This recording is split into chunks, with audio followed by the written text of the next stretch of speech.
আপনাদের এখানে কবরে ওকে পিটানো হচ্ছে, ও চিল্লাচ্ছে, ওর চিৎকার শুনতে পাচ্ছে, একবার লন্ডন আমেরিকার শেষ প্রান্তে যা আছে সেও শুনতে পাচ্ছে। যদি বাড়ির পিছনের কবরই কবর হয়, তাহলে যাকে বাঘে খেয়েছে তার কবর কোথায়?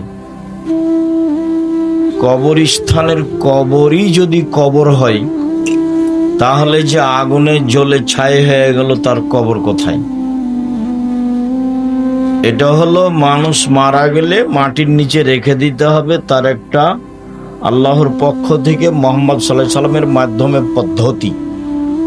কবরে মানুষকে জিজ্ঞাসা করা হবে তার কর্মনীতি নিয়ে, এবং যারা জিজ্ঞাসা করবেন তাদের আকৃতি হবে ভয়াবহ। উত্তরে যদি ঠিক অবস্থা না আসে, তাহলে যারা মারবেন পিটাবেন তাদের কোনোদিন ক্লান্তি আসবে না।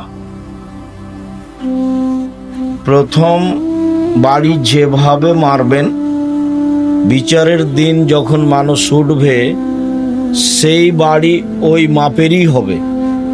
যারা মারে তারা খায় না, তাদের মানবিক ক্ষমতা নেই, তাদের ভিন্ন ক্ষমতা, তাদের পেশাব পায়খানা নেই, তাদের শরীরে কোনোদিন ক্লান্তি আসে না। তো এই মায়েরে কবরবাসী চিৎকার করে, তার চিৎকার শুনতে পাই সারা পৃথিবীর জীবজন্তু, কীট পতঙ্গ, পদার্থ, জড় পদার্থ সব, মানুষ আর জিন ব্যতীত। এটার নাম কবর।